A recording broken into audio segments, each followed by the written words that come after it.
Hey guys, this is Tauna. Today we've got everything you need to know before Tarkir reveals this week. Kind of like a quick catch-up guide for you guys. So when the reveals start, you guys are kind of up to date as to what's going on. So Tarkir Dragonstorm reveals will start this week. We've got a heap of different information already about the set, so make sure you stay tuned. And there's 5 total precons, but they are revealing them differently this time around. We also have seen a commander for nearly all of them. Just one is kind of missing there. And, you know, we've only seen like the altar commanders for some of them as well. So Tarkir Dragonstorm is a new in-universe set based on the plane of Tarkir. It's a Tarkir, has dragons, has clans, typically kind of fantasy stuff. It's famously a 3-color plane as well, with Jeskai, Mardu, Abzan, Sultai, and Tima. And then it's very kind of Eastern-ish style art and clans and stuff, which is, I love it. I absolutely love Tarkir. You know, OG Tarkir was one of the, I think it was the first time I was playing Magic, which was when I was 18 or something like that. And pre-release is going to start April 4th and reveals starting this week, as I said, in a couple days time with the big reveal stream and then kind of, you know, slowly trickling out the reveals from there. So as for the lore, Narset was looking for a way to be able to work with the dragons on Tarkir, and she found a scroll that the Khans used in a special ceremony. This summoned huge dragon storms across the multiverse, not even just on Tarkir. They're spitting out dragons everywhere, and it's changing the land as well. It also spat out these huge 5 spirit dragons that came down, and the dragons kind of went to the Khans, and they like combined, where the dragons kind of took influence from whichever Khan it was. And now those big spirit dragons are working alongside the clans. They're their own beings. They're not like, you know, melded into the Khan or anything like that. They're just, you know, working alongside those clans. And the clans have now kind of slowly built up, rebuilt, and they're now working alongside these spirit dragons, as well as some other dragons that they've kind of, you know, got under their influence and stuff. Generally, the clans are kind of going about their own business. There's a little bit of infighting between them, a little bit of, hey, you know, you guys are a bit of a dick kind of thing. But generally, they're kind of, you know, just minding their own business. So we also have like the actual storyline that's going on at the moment. This storyline was following Elspeth and Narset. They're looking for a way to stop these dragon storms because, as I said, they're kind of ravaging Tarkir. They're ravaging the multiverse. They're looking for ways to just stop it. Eventually they find this cave that they go into and end up getting into the meditation realm alongside Ugin and Nicol Bolas. Jace is there as well with loot because Jace wants to do his thing to kind of reset the multiverse because he's sick of the fact that, you know, people are being desparked and he got exercised and all this kind of stuff. And he's got loot there as his little GPS. He decides that he wants to, I think he wanted to give Nicol Bolas his name back and then also take control of the meditation plane because the meditation plane can connect out to all the different areas of the multiverse. So he's like, yeah, if I use this, then I can do this and I could kind of, you know, fix everything. Of course, Jace is, you know, being an arrogant ass and fails. The meditation realm starts collapsing. Jace shatters into a million pieces. And that's where we're at in the storyline at the moment. So there's more story coming before the actual full release and stuff, but I'm going to be interested to see how this goes. Meanwhile, all this is happening. Sarkhan's out here and he's like, I want my dragon powers back. I want to be a dragon again. Guys, please let me be a dragon again. So he decides with, I think it was Tigam, he decides to go and try and get these powers back by going and killing a dragon and then ripping the dragon's heart out. And then he manages to turn into this huge dragon that's like bigger than he's been before. And that's about where his story is left at the moment. Now, if you guys are liking the content so far, make sure you subscribe, make sure you share the video around, all that kind of stuff. This is like, you know, one of the things that I love to do is little summary videos prior to reveals happening because people love to, like, you know, get that little summary to kind of bring everything together because there's information everywhere. So we know there's going to be 2 planeswalkers that are going to be Elspeth Stormslayer and then Ugin Eye of the Storm, I believe it's called. This Ugin coming back, I don't know if he's going to be a part of the storyline or not, but we know that, you know, these 2 are the 2 planeswalkers we're going to see here. We've got the commander deck. So first up, we've got the Abzan one. This is the only one that officially has been revealed the commander for. They said essentially there's not meant to be a face commander to them. It's like, you know, two face commanders kind of thing, rather than like, one's the face commander, the top commander, and then one's like the side commander. So Baitor here is the commander for this Abzan deck that's built around defenders and turning toughness into power and stuff. And it's got a little bit of reanimation stuff. You can expect a bunch of +1/+1 stuff from this. Life gain and life loss as well is a part of Baitor's kit.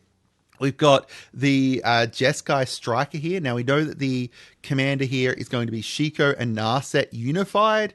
And then the alternate commander, or the other commander, the second commander, is Elsha Threefold Master, who's all around summoning a bunch of monks, or, like whenever you deal combat damage, creating a bunch of monk tokens that all have prowess. This one's going to be about casting a whole bunch of spells, not like copying spells, just actually casting, like, cast the first spell, cast second spell, cast third spell, etc. We've got the one here, the Sultai Arisen. Oh, no, this is the other one that was revealed as well. With his Tevel, the balanced scale. This one's about returning with zombie druids, it says. So I assume this is going to be like, you fill your graveyard up and then you exile things from your graveyard to essentially be able to create, like delve and those kinds of mechanics. It's a very Sultai heavy, rather than necessarily reanimation. I suspect it's more like, exile card from your graveyard, and then you get some value from it, like delve, and then from there you can also create these druids. I don't know if it's going to be all druids, or if there's actually some kind of zombie druid tribal here. I hope it's not zombie tribal, because we just got a zombie tribal deck with Aether Drift, which would be really weird, but we'll see. All right, we've got Mardu Surge here. This one here is the other commander, which I'd say other commander, but again, two face commanders. It's Nerev Crackling Vanguard.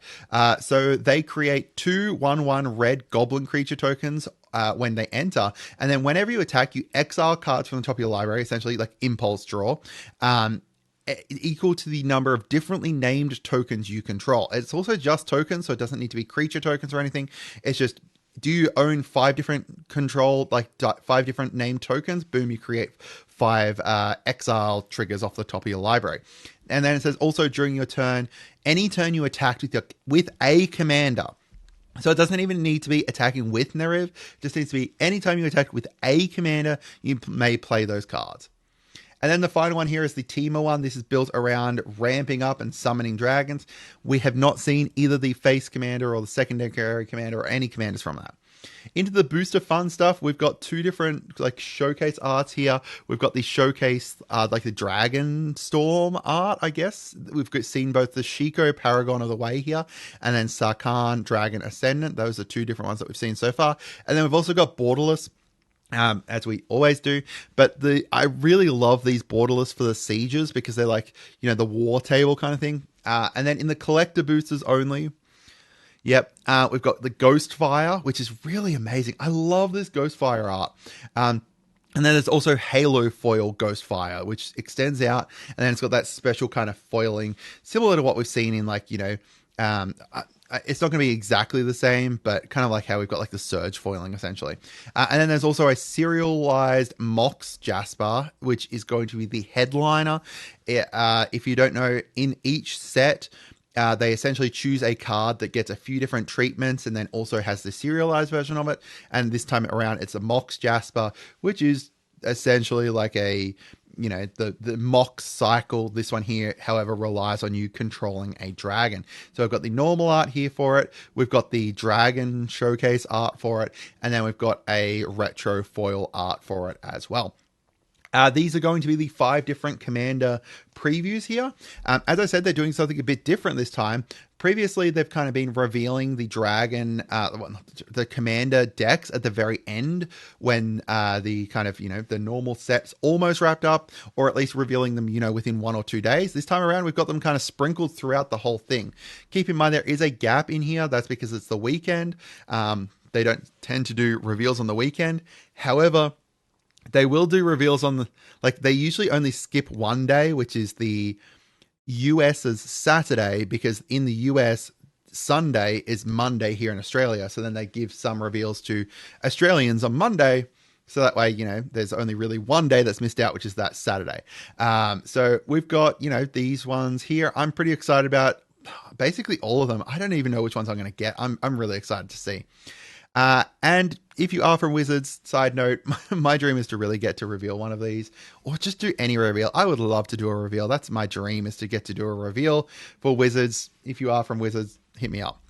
So some other little tidbits. We've got a saga cycle looking like one for each clan. Now this is potentially not going to be it, but very, very likely, like 99%. We've got the gain lands got reprints here, as well as likely one or two other land cycles. One of them likely being triomes, which we'll get into a second. And there's potentially two different types of triomes, but I'm 95% sure there's going to be one type of triome. Seemingly three different legend cycles. We've got each of the Khans get a card, each of the Spirit Dragons get a card, and then it looks like there's one legend from each clan, as well as potentially, like, there's some other legends on top of that. Like, we know Sarkhan's got a card, and we know that it's not Alicia. The old Abzan commander as well has got one, who I'm blanking out on what her name is. The old Abzan Khan. We've also got the Dragonstorm cycle, likely enchantments there, or it could be instants or sorceries, I'm not sure. But there's there's 5 different ones, seemingly one for each of the different clans. And then I've also got a siege cycle, which is these up here. And someone pointed out that there would only be 5 of these, because of the way like the wedges work and stuff.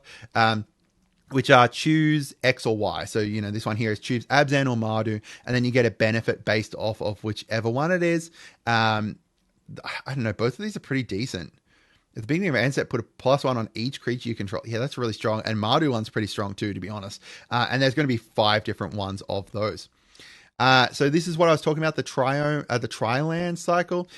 Very likely, these will be something better than the original ones, because the original ones were just, here's the 3 different colors and that's it. And then we got the better ones with Ikoria and New Capenna, where they had the cycling on them and stuff.